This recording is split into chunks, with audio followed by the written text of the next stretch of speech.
satellite radio. And Tony was very, very clear at the time. It was because commercial organisations were broadcasting from offshore and basically undermining the BBC. And Tony being the man he was, and he was at the time, he was setting a state, that was a proper title. I think it was Postmaster General, that actually brought in the Marine Offences Bill on the 15th of August 1967. It just burned inside my mind as a real big fan. But what made it even worse, on the 30th of September 1967, we had the birth of Radio 1, and that brought Tony Blackburn to the world. So, you know, one TB to the TB. If Tony Benn has anything to do with his life, is to give the world Tony Blackburn a platform. But apart from that, I've got nothing good to say about the man. As a former Durham miner, I reiterate the words that Al said. From 1962 onwards, he was a regular guest at the Durham Miners Gala, a huge gathering of, at times, 250,000 people gathered together to stand up for what they believed in, to stand up for the right to work, the right to have a decent standard of living, the right to be able to bring in people and family up in peace and security, things that Tony was dedicated to. And every time he came to Gala, everybody went away feeling better about themselves, because he made people believe that we can create a better world, and it isn't just about what family we're born into, as he proved very, very clearly, how much money you had, what your status was in life. He believed we were all equal, and we're always good at each other, and nobody was better than anyone else. He did tremendous things on behalf of the miners. In 1975, the last time this country actually had an energy plan, Tony Blair wrote it. It was called the Plan for Coal. It envisaged a country burning 200 million tonnes of coal, but classically, even that long ago, burning coal cleanly. It developed with the National Coal Board processes which built laboratories, built places in Yorkshire and in North Wales that actually developed clean coal technology long before the rest of the world. And sadly, as people will know, with the demise of the coal industry following the 1979 election, not only did we destroy the coal industry as it was, we also destroyed any semblance of developing clean coal technology in this country, which has been the detriment not just of this country, but of the world. And it's sad that we face that. I first met Tony personally in 1984, when as a coal miner on strike, I came down to London in November of that year to try and raise money. We'd been on strike since the March, and the truth was that nearly every doorstep, every place in London was already covered by miners from the rest of the country. So we weren't doing very well in collecting money, but what we did do, we got invited to go and speak on a platform. And we were in the friend's house, which I'm sure is on Euston Road. Yeah, a long time ago. And I'm there as a relatively young man, just giving my experience, asking for support. And Tony got up next, and some people from the Revolutionary Communist Party started assailing him and saying, how dare you be on that platform with a miner when you close certain number of mines, etc., etc. Typical of some people on the left in this country. If we're not attacking each other, we're not happy. And I got up and said, hang on a minute, you know, if we're going to start attacking Tony Benn, we might as well go up and go home, because to me, Tony Benn epitomised somebody who could always rely to stand up with you and be a comrade. Al spoke about Tony going from Durham to Tolpuddle. I'd actually been with him the day before, and sadly Tony took ill. He was at dinner the night before, he took ill at the dinner, and actually during the day in Durham, he was in his bedroom. The first time he hadn't been on a platform for almost 50 years, because even when he wasn't speaking, he still came as a guest to Durham. That's how committed he was, and it was sad to see such a fantastic human being at the end of his life, like the rest of us, brought down by the frailties of humanity. But he was still there, and his spirit was there then, and it'll be there as long as the Durham miners come together, and as long as working people stay together. And the thing that I always will remember about Tony Benn, unlike politicians of today who are managerial and technocratic, whenever they face a problem, it's like, oh, how will we get around this? His belief was, remember why we're doing this. We're doing this because it's the right thing. We're doing it because it's morally right. We're doing it because we're doing it for people who can't stand up for themselves. We're doing it for people of the world. We're doing it for the human race. He had a vision that sadly is lacking in politicians of today. And unless we get back to a scenario where people give, particularly those people who are at the bottom of society, unless we give those people a vision, people will continue being disengaged with politics. If we just keep telling people how hard it's going to be and how badly we're going to treat you, then people will turn off from us. And one thing I always remember and stick with me till the day I die is hearing Tony Benn talk about education. And he saw education as the key to people having a better life. And he said, education be free for everybody at any level, whether you're 6 or 96. And he included university education. And he said, what's wrong with going to education? Just to enjoy it, to learn things, to sit down and whether it's history, geography, media, anything in the world. If you're getting enjoyment out of it and enlightening your life, isn't that something worthwhile doing? And for me, that spoke volumes about man. Because you know the truth, in the world we live in now, everything has to have a price. It's how much it would cost to send a kid to university, how much the free school costs to set up, how much the academies cost. Everything is pounds and pence. And for Tony, what was more important than the price of things was the value of things. And for me, Alfie is right. We are poorer from not being here. Alfie, we are sadder. He was on conscience. He certainly lived by his conscience. I think that's one of the reasons why some people actually acted against him to stop him getting a leadership position, because his conscience doesn't prick people, and some people didn't like that. But there's a truth, politicians need the conscience pricking once in a while, and Tony Benn was the one par excellence for doing that.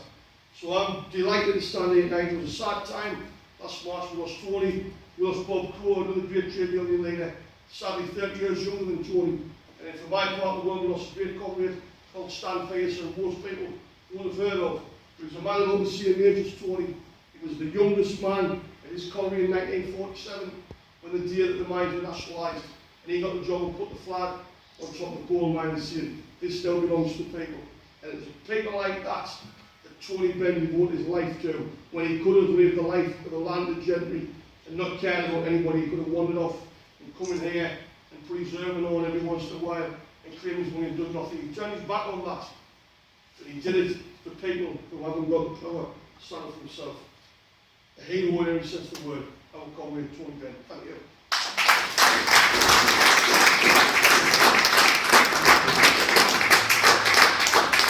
About regulations,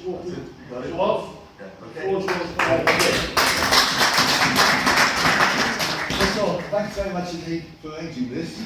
You caught me at the Battersea Labour Party fundraising event and said you had this meeting and would I able to come along. And that's great, and thank you for asking me. Just going to speak very briefly, good miners, on whose behalf he fought very hard for many years, as had a lot of us. But he went there and he came to Salt Puddle for this big day when the trade unions were there in force. And I thought to myself, this man is pretty terrific. What a level of commitment. And so I knew he wasn't well. I knew he wasn't going to last long. And I was at his funeral. And his funeral was quite those of you who were there, it was quite an event, because outside the funeral, it was like a Labour Party event. The miners were there, and people were there for the fringe event. And it just showed what respect people had. They came all the way to London from the northeast in order to demonstrate their support for the work he'd done in his political life. And that was pretty terrific, and I thought pretty humbling. And normally, funerals are sort of, well, funerals are okay, I suppose. There were happy occasions, but there was something pretty special about his funeral. I was lucky enough to be in St Margaret's, and there was a knowledge of people outside as well. And there was something special about the way in which people talked about him, the way in which people remembered him, and the enormous respect and commitment that he'd earned from so many people, such a variety of individuals and organisations. So I was pretty impressed by him. I have just one or two quick memories. I remember when we had the Falklands War was on. Look, some of us thought the Falklands War was a nonsense, and indeed a small group of us voted against it. Thatcher government on the Falklands War, and he was one of them.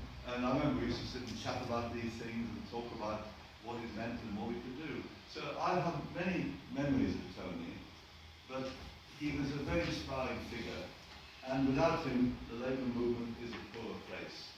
Without him the Labour movement hasn't got the base that it used to have. Of course, it's easy to say at my age, you know, people aren't like Tony anymore. They don't make him like that anymore. Well, I suppose they do, but nevertheless, he was an inspiration, and at his best, he was one of the persons who inspired me the most. At one time, I thought he was destined to be the leader of the party. Well, we could analyse why that didn't happen, but I was very privileged to know him. I was very privileged I was a friend of his, and I was very privileged to be able to be in Parliament with him and to be able to support him on many of his campaigns and ventures. So as I say, the Labour Party is a poor place without him.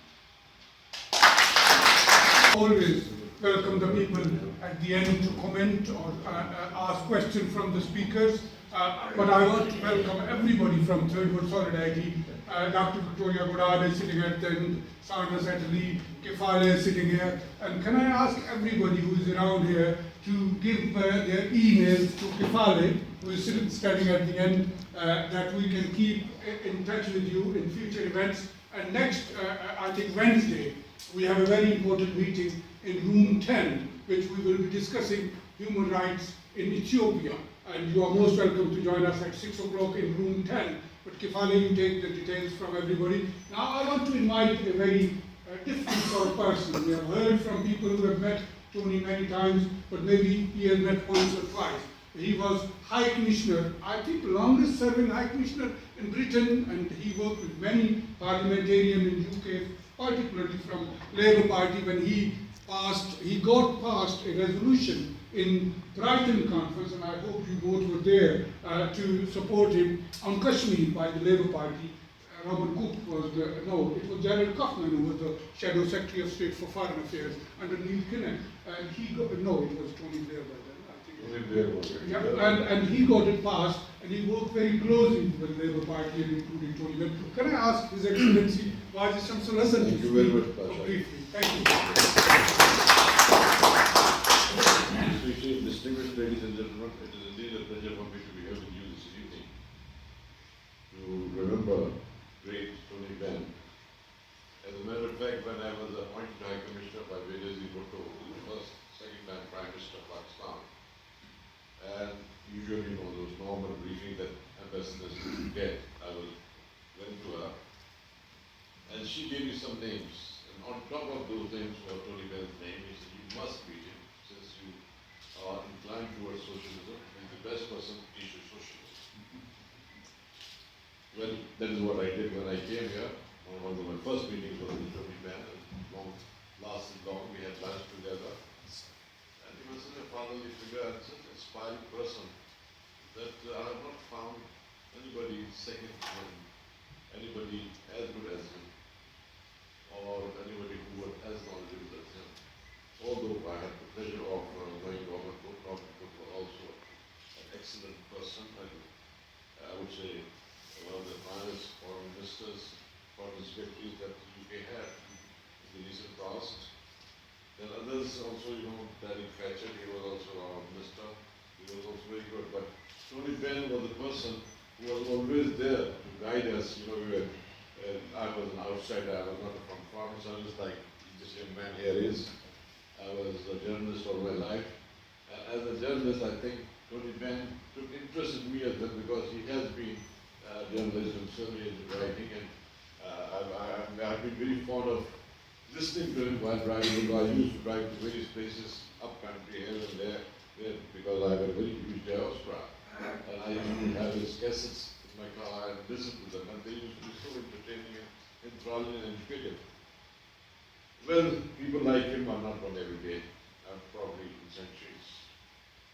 And the best tribute, I think, Lasharie, you have done a great job, great, wonderful, having a this function. We should always have, and we should have rather, not just making a few speeches here and there. We should always talk about what he did, and we must speak some sort of in depth about the man. MP from Nottingham, Alan Simpson. I'm not sure about Godson, but Tony was my mentor, my minder, my best mate, my best man throughout the entirety of my political life. And I just want to reflect on what that meant and where I think that he would be urging us to look if he were sitting here today. I have to say that barely a day goes by when I don't feel I have some sort of conversation with him and when I don't miss him. Tony was the best leader that the Labour Party never had, and we never had him, not because of anything about him, but because of the friends who left him. I have very little time for those who said, oh, it was sabotaged by the Gang of Four, and then they left. Actually, it was the left that left us bereft of his leadership of the party. But none of that slowed him down or deflected him at all. And it was that indefatigable optimism that I think that is, if we could bottle it and pass it round, we wouldn't be in the mess that we're in now. Even on the last day of his life, he was propped up in bed, wearing a t-shirt that said, saying no to the poll tax, 1381. And it seemed to symbolise so much about him. Here was someone who managed to be, I'll give you the feeling that he was at an event over 500 years before he was born, and was still part of the same struggle. And that was one of his overarching gifts. He could do this grand tour of the last 1,000 years, describing events in which you felt he was probably present, and bringing them together into a coherent theme that brought you to where we are now and what we needed to do next. And this was a communications gift that very few politicians have. Most of us have an incredible ability to bore people to death and dissipate excitement. Tony had an ability to harness it, bottle it and pass it on. And he always did so by moving the goalposts. The first meeting that I can recall doing with him was at Nottingham University. And it was a year or so after the government had raised the school leaving age to 16. And at various points they came out at the university meeting and someone challenged him and asked him what he thought about the raising of the school leaving age. And he said, well, I'm in favour of raising it not to 16 but to 60. Because I think education should be a right to everyone throughout life. And he got barracked by this woman who suddenly stood up in a huge rage and she said, listen, Mr. Benn, I am 70 and I've just got my degree, why should I be excluded? She said, right, I moved the goalposts right away. And that was his ability to move those goalposts. Another meeting that he did on education, which was no less devastating, was in his own constituency in Chesterfield, where there was a school meeting and he was on the platform and listening to the parents talking about the crisis of funding that they had and how they might address it and whether they should put up advertising hoardings on the front of the school on the main road or whether they should change what they sold in the tuck shop, whether they should have t-shirts with sponsorship from local companies. And Tony sat there and listened, and eventually they had turned to him and said, well, what do you think, Mr. Benn? You listen to all these ideas, what do you think? And Tony said, well, have you thought about prostitution? And there was a silence in the hall. And he said, because I understand that prostitution pays better than the price of Mars bar, and crack cocaine is apparently even better still. You could be selling that in the tuck shop. And the looks of horror spread from the audience through to the head teacher. I was thinking, where did this go? And then he said, well, call me old-fashioned for that. You see, I don't think we should be selling our children. Education should be a birthright, and it should be funded out of taxation. And a nation that is as rich as we are should be giving that education and funding it through taxation, and not sending parents scurrying around trying to raise bits of money to make the education ends meet. And people just cheered because he gave them the blindingly obvious that we should not, in a rich country, be setting the poor against each other in pursuit of the fragments of funding at the edges of that society. My guess is he'd be saying exactly the same to us now. We're not far away from these exchanges that have been taking place, engineered by the military or whatever, calling for a 2% commitment of GDP to the defence budget. That's what will prop up NATO, that's what the US say we should be making commitment to. But Tony would, I think, have turned that round and said that, you know, the state of the insecurity in the world that we have is actually driven by defence funding. This carnage across the Middle East was driven by the Blair-Bush Mujahideen and has turned the whole area and large parts of Africa as well into today's killing fields. And instead of a case for 2% of GDP going on defence, you really should be arguing 2% of GDP going into aid. Because for all the UKIP arguments about the burden of immigration in the UK, the global reality is that the vast majority, millions of those displaced persons around the planet are not being offered succour by the UK. They're being offered succour by their neighbours. We live in a world where, in the main, the poor are being looked after by the destitute.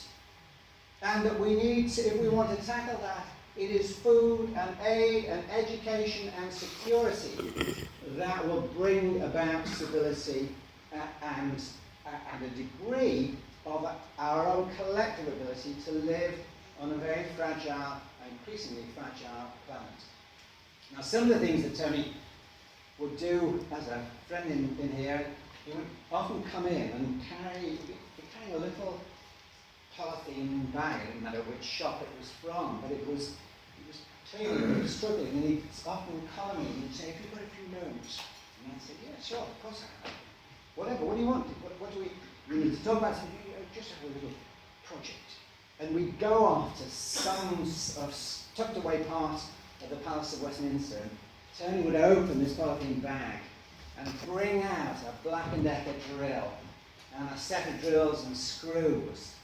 And I'd, "What on earth is going on here?" And he'd say, "I've got a plaque here that we need to put on because," and it didn't matter what it was, the Chartists, the suffragettes, any of the international struggles that had come from a popular base. And he said, "This place, it recognises the great and the good, but not those who've done the greatest good.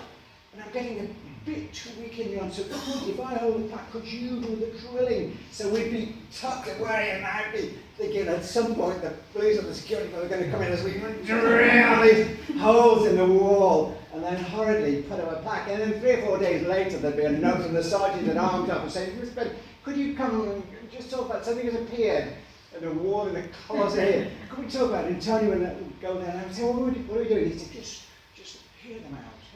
And he'd listen and be told that this was not allowed under the parliamentary rules, and he just had to ask. And Tony would say, "Yes, I understand that. But, you know, what you do is terribly important, and we do recognise his adequate enough in his career." And so he would offer an assurance. Next time, he would always come and ask first, and I'd come out and say, is that what we're doing?" He said, "No, you never ask first. Always make a point of doing things, and then ask permission afterwards. That's the way to bring about change." And that's what he was brilliant at. He had this ability to come in and not just, most of us here would own up to loving the man. But actually, the real achievement was that he was the only politician, apart from Mandela, that I've ever met who had the ability to get us to love ourselves. That to see within our reach an ability to transform the world. And the story, when we would do around, the story that he, I think, told most often in my company was about a village where a child falls down the well, and the villagers all come to try and get the child out, and there's a voice that comes from the bottom of the well from the child saying, "I'm all right, but lower a rope." So the villagers went and they got ropes, and they lowered them down. One came to about 25 foot short, one 24, 15 foot, 10 foot, one tantalisingly 4 or 5 foot beyond the child's reach. And the voice from the child from the bottom of the well shouted back up, "Tie your ropes together." And that was Tony's message to us. If we just have the sense to tie our ropes together, actually we have the ability not only to rescue ourselves, but to transform society in ways that many of us could only dream of. But Tony actually lived the dream, was the embodiment of that dream. And that's what I think we need to do. And I think you're right, Mushtaq, to say this isn't about commemoration. The question for all of us is, what are we going to do about the legacy of Tony Benn? I think that we needed a fellowship of someone that actually was driven with a remit on annual fellowships that could be passed on, driving forward ideas. Then when I thought about it, actually one fellowship is not enough. We probably need 5 at any point in time to cover the reach of ideas that Tony ran with.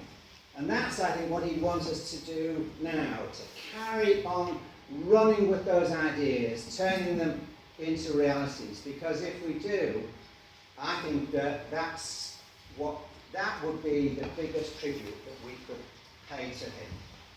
An ability to actually take his ideas and turn them into tangible realities. Believing in ourselves and the fact that we really could change the world. And as I said in the Morning Star article I did on Saturday, actually it's not too late to prove him right. We just have to have the courage to do it. And to put the resources, to pool the resources that we have into moving that into a shape that has an ongoing transformational legacy and not just a nostalgic one. The labour movement, since I was at school, came from an area that was affected by the mine closures of 1984 and 1985. I attended trade union and labour events where Tony Benn was always one of the main speakers. And of course he used to come to Scotland regularly. So at events there also I would see him speak. And of course he was a man of great style.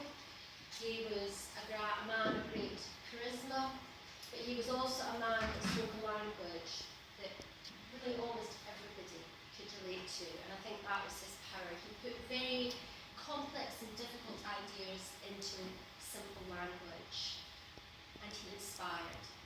He made people believe that it was possible to change the world. He made people believe that they were important and what they believed in was something that was worth struggling for. And I think that's why he's held with such affection by so many people in this country. I knew Tony Benn from afar. I probably met him very, very briefly, maybe on 1 or 2 occasions, but I got to know him a little bit better when I arrived here in 2005.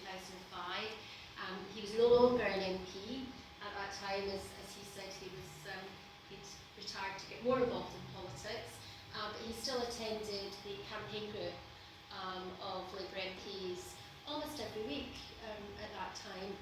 The Socialist campaign group of Labour MPs used to meet every Wednesday in room W1 at 5:30.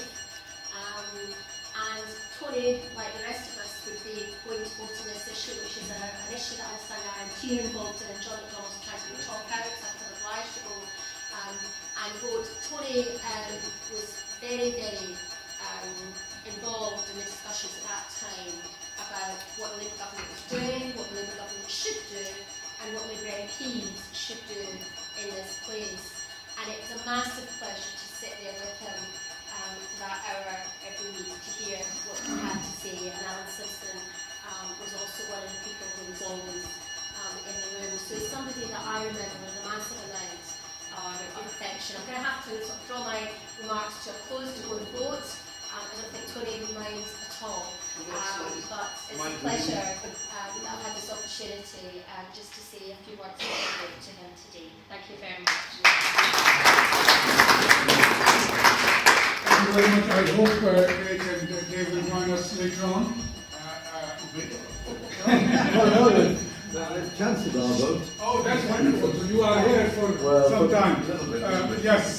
Can I say a few words before I invite my next speaker, Ellen Simpson? I think to remember, I'm not here to mourn.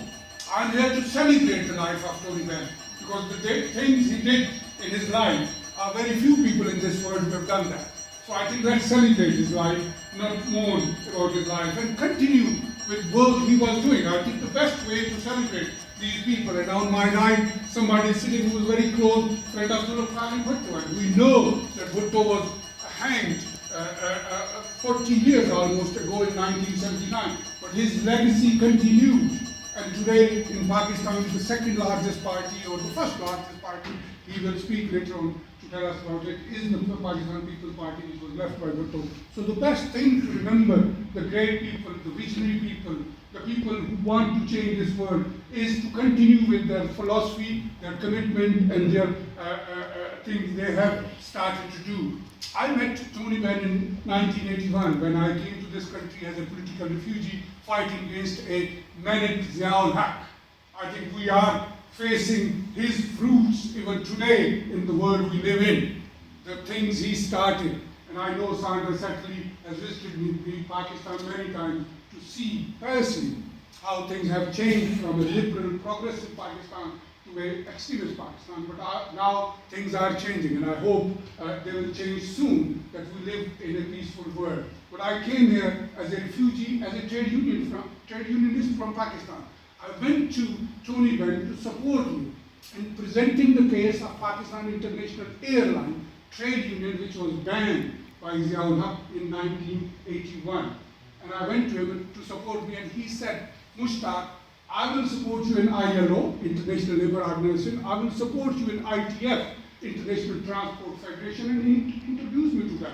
And then he brought me into the parliament, and look at me. I'm here after 33 or 34 years in this parliament, and I'm working on the same level. So I think Tony Benn, to remember him, the best way is to do the things which he did. He raised the voice for the voiceless people. And there are people sitting in this audience from Hazara community, from Ethiopian community, from Palestinian community, from Pakistani community, and many other communities who are voiceless. Because in third world today, we know that in unipolar world, all rights have been suppressed by the leaders of the world today, and they don't care about you, the people.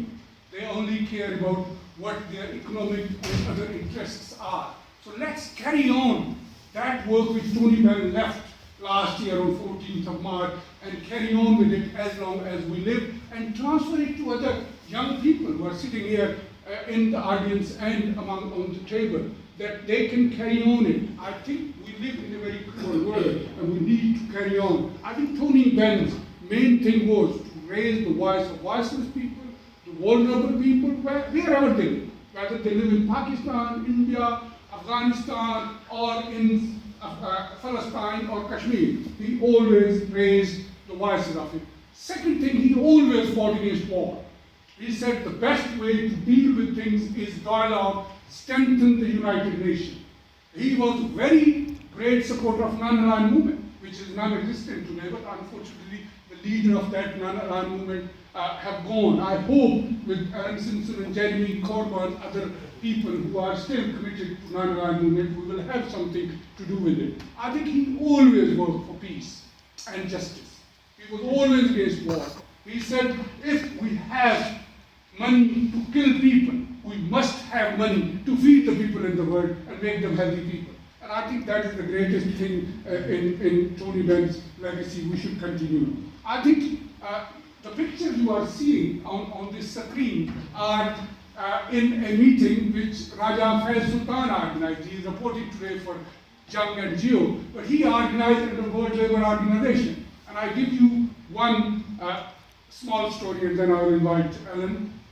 He went with me to that meeting. And let me give you another example of Tony Benn. One, I was approached by South Asian movement in Bradford. And they said, Tony, we are contacting him, but he is not available. And Tony always used to travel by train. He will never go by car. He said, I'm busy, Mushtaq.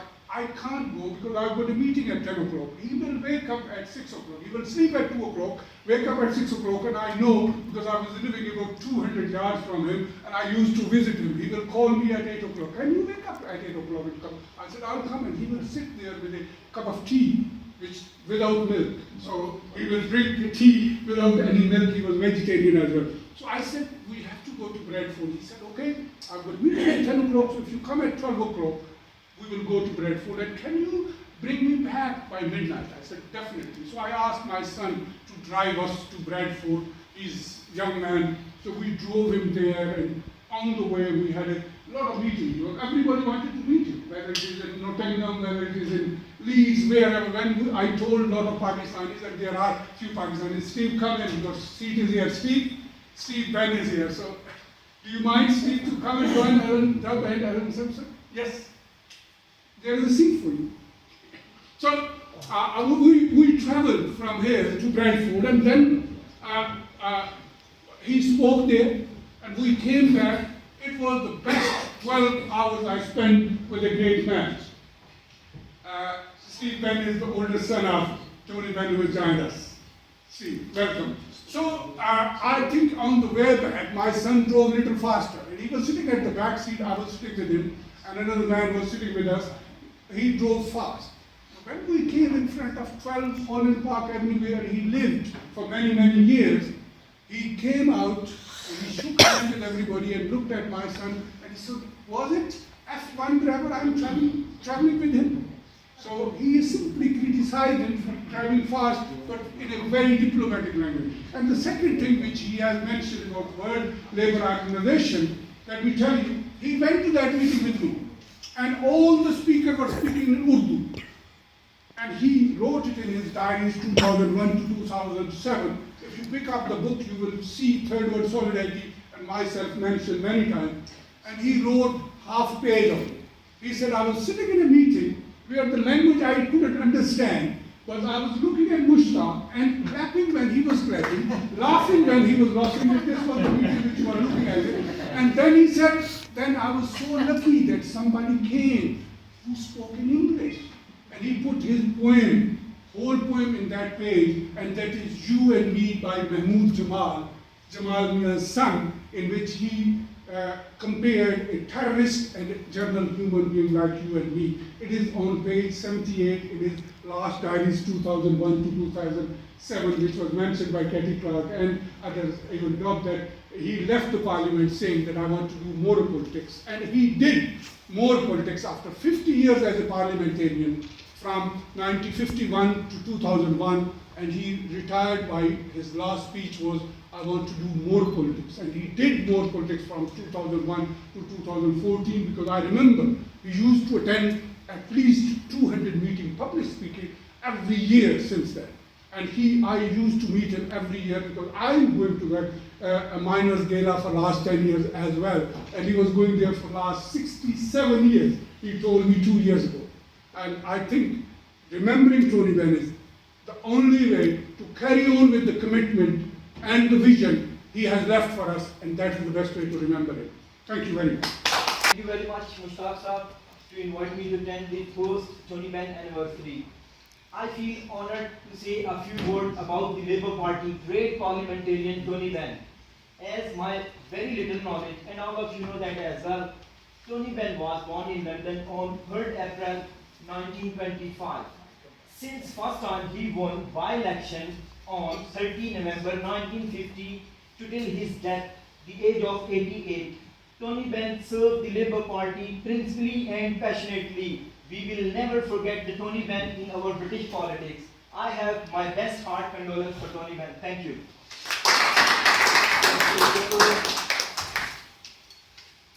Thank you very much. Myself, Liaqat Ali Hazara from Hazara United Movement, a small campaigning group in the UK, trying to persuade all factions for stopping persecution of Hazaras in Pakistan and Afghanistan. Well, one thing I have noticed coming up, obviously, in this conference, and that is the protector and promoter of human rights. Mr. Tony Benn, actually, the kudos should go to Mr. Mushtaq Lasharie and his team, the APPG, for organizing such a conference. The only thing I can see in this, obviously, part of the world is the people of all colors, all faith, all creed, and all cultural background can get together to pay tribute or tremendous tribute to somebody who has at least done something for the protection of human rights. On the contrary, we can see the people in some other parts of the world which are more volatile, that the human rights activists actually, if you can try or dare holding such a conference in their favor or to pay any tribute to them, at least this is not possible. For different reasons, the non-state actors actually could also target them, as well as the intelligence agencies and the establishment in those worlds. So I should say that me, like other fellows here, are very fortunate to pay tribute to somebody like Mr. Tony Benn, and I do hope that the promotion and protection of human rights and human values will promote and go ahead or cherish in conferences like these. Thank you very much.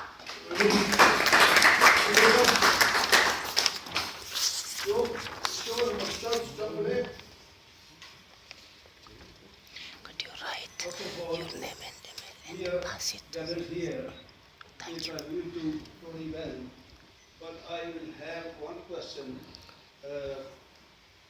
Before I ask you this question, I have to tell you a little bit of my own experience that 5.5 decades ago, when I came here, I was a student of politics and I joined law, and I used to meet Quinton Hogg, and the government was of conservative, and for a few years, then I started listening to Tony Benn's his speeches, and slowly, I joined the Labour Party, and then after that, I went fully listening to the Labour Party leaders. Tony Benn stood out as leader, and he changed my life, and he changed my thinking altogether. To that effect, when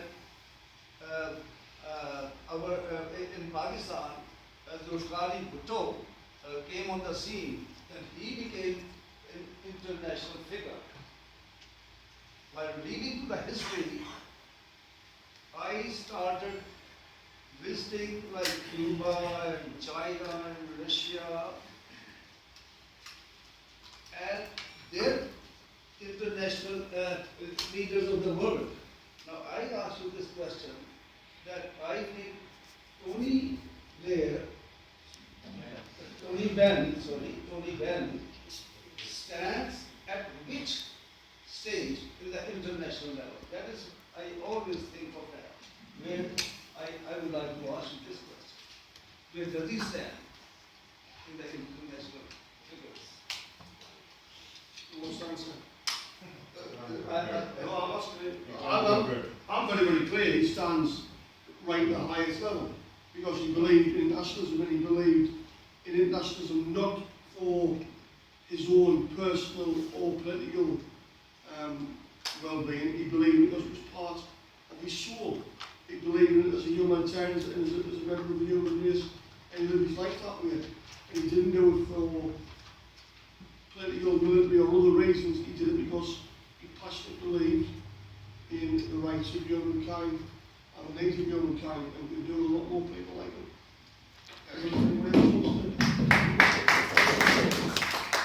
Really? Just like to add to the 5 democratic questions that Tony mentioned, that you can't... Speak up, please. Sorry. If you... first of all, what power have you got? Where did you get it from? And who to whom are you accountable? And how can we get rid of you? And you also said, if you can't get rid of powerful people, we don't live in a democracy. It's that simple. Now, I used to go to several of these meetings, and we said, you're coming here again? I said, yes. And now I've come to see him. He said, I often see you here, and if I come to a meeting and you're not here, I think I've gone to the wrong meeting. I really do. One of my recollections of the many years time when I met him again at Toll Budget. I had my partner with me there, and I introduced him to him. He said, the energy from. I said, well, actually, I go on the we do us all batteries. It's very passionate. Well, thank you very much for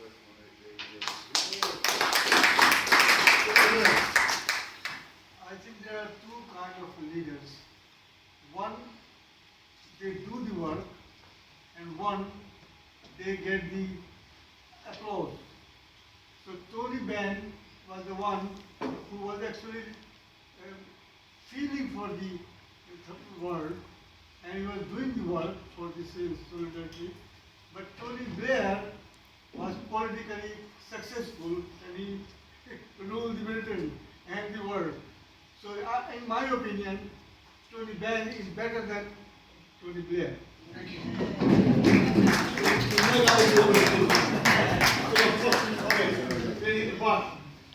I've just got a question for the panel. In light of the fact that Tony Benn left Parliament to do more politics, as people have said, is there any saving of the Labour Party? There's lots of people now, particularly young people, moving to the Green Party.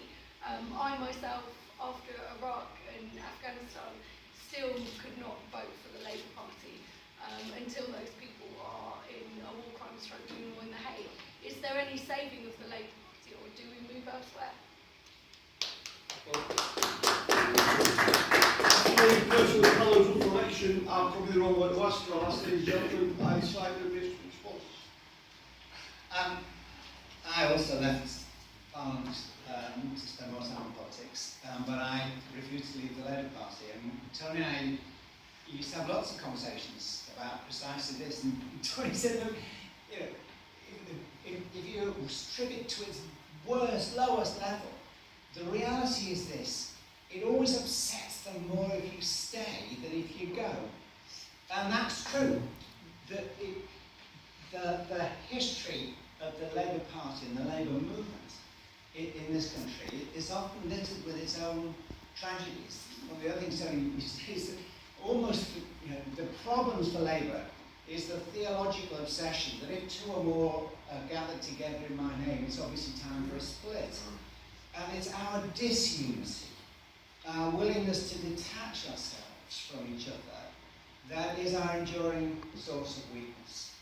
So, I was the national chair of Labour Against the War for about a decade, and for all the horrendous things that the Labour government did, and the way in which Labour MPs were manipulated and deceived by a leader who was really a war criminal and was tried as such, that is not a case for leaving the Labour Party. It's a case for getting shut at those who lead us into war, not walking away.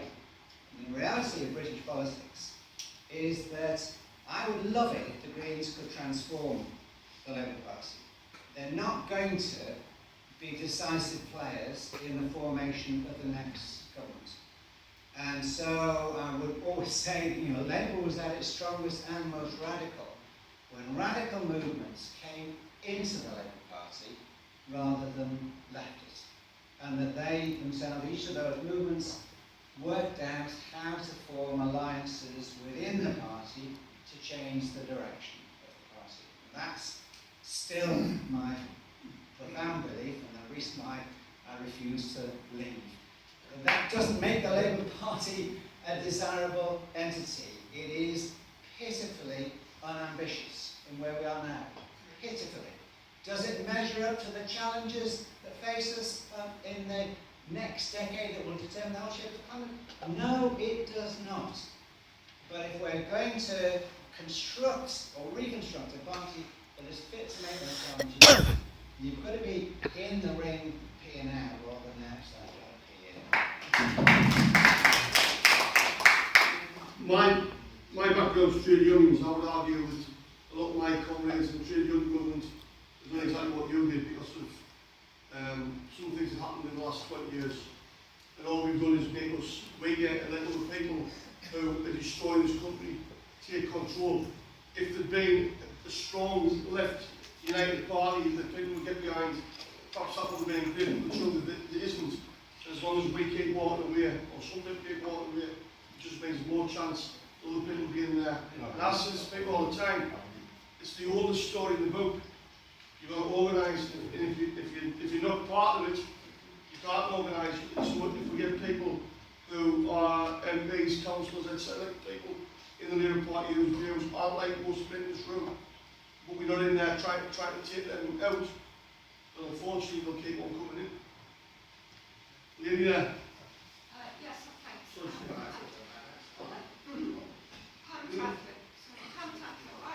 I just wanted to respond to the sister over there. Actually, I'm the attorney from about 1978, so I want to say I was quite young then, but I'm not sure. And he was very good at encouraging ordinary people to do actually extraordinary things. And what he was brilliant at in Bristol was creating what I would call a rainbow coalition. So in Bristol, it was everything from ensuring that people who worked on the buses were allowed to work on the buses even though they were African Caribbean. That was his history that we inherited. But also things like troops out of Northern Ireland, when Sinn Féin and other people were not allowed on the television. And in Bristol, a very strong movement which supported many of the colleagues and comrades out here. But one thing he was absolutely unwavering on, in my experience, and clearly he was defeated as an MP in Bristol, but you never lost your friendship with him. He was absolutely unequivocal about the idea that you actually stayed in the Labour Party because it was, frankly, in his words often, it was the game in town, not as an apologist for it, but I think he'd be very clear what we should be doing today. And he would be with the colleague from Brent and he'd be saying, look, whatever its failings, we should be working for a Labour victory because that's the only one that's likely to change anything from where we are at the moment. And that was his inspiration as well. Well, I was just going to say to the woman over there, I don't think he was in the room now. He's talked to him afterwards. I think he would do his very best to try to persuade you to rejoin. I think he would try to persuade you against leaving in the first place. I think he would, many of the arguments we just heard should be used. I think he might say to you, which he said on many occasions, when talking about socialism in the Labour Party, he said, don't forget that the Labour Party does have some socialists in it. Rather like the church has some Christians in it. And you must never forget that in that sense, the broad church of the Labour Party consists of a lot of people. And I think he would like to feel that he might persuade you either to rejoin or not, or left on the 7th of May to vote for the Labour Party, because that's the best chance we have of removing the current government. And I think he's doing his very best to do that. He might even be supporting his own granddaughter, who was a candidate. And if she wins, there'll be a Labour majority of about 250. Good forward. Gentleman. My name is Agha Marzooq. I live in England just nearly 50 years. And short remembering, but I remember I'm the luckiest one to drive Tony Benn from some conference 40 years ago. And I drive, and he was sitting on the first seat in the front. And when I was driving to take him home, if you all remember somebody, maybe Mushtaq Lasharie remember, Abdul Amir Ghazi. He was told me to, you're going home, take Tony Blair with you, And I was very lucky man, the way he chosen me to take him and drop him at home. When I opened the car, front seat he was sitting, short memory, and he said to me, which part of world you came in England? And I said to him, I came in this time about 5 years ago, and I said, I'm originally from Mongolia, my back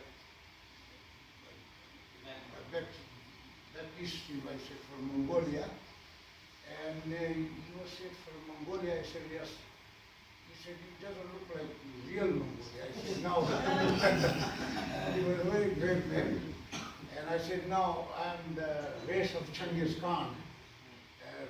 Originally we live in Afghanistan and Iran and Russia.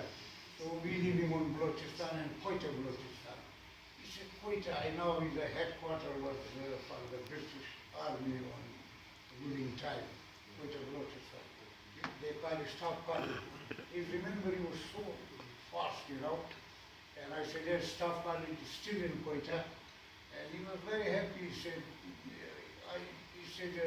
like you said, you came in Great Britain. He said, we are great. First time I see some Mongolian from Chinese race, you know, in England, he said he is very happy, he was very happy for that. And he said, I'm very glad, you know, to Great Britain bring every kind of community in England. And he said, I'm very happy to see the first Mongol from Genghis Khan race. And he was very happy. And this shall remember this.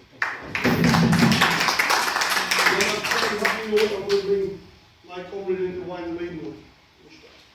Can I thank Dave Anderson, who has been a great chairman of Third World since he took over as MP in 2005. I hope he will continue after the 7th of May, because we are expecting him to be re-elected from Bladen constituency. And Bladen was a constituency where everybody started the Labour Party, if I remember rightly. Yes. Can I thank all the media people, Asif Dar Saab, I think Mubin Rashid is there, Dunia TV, and there are many other people who are here from media, Raja Saab, and everybody else who is attending this meeting. And I'm really thankful. But can I say that with the help of Wajid Shamsul Hasan, who has met him as a High Commissioner, we will do another meeting next year and much better. I want to start, which I announced last year as well, a lecture on Tony Benn. I hope Steve and Emily and family will support us.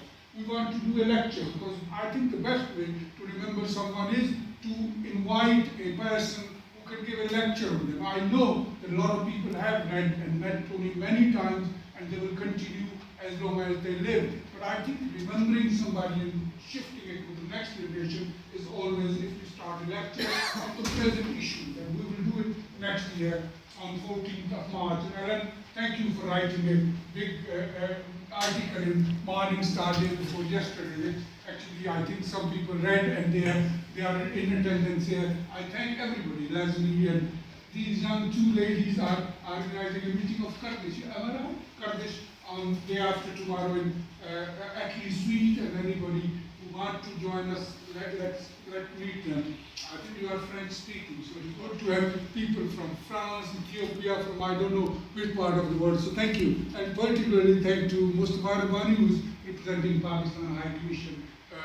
Thank you everybody, and good luck and have a safe journey, and see you soon. Thank you.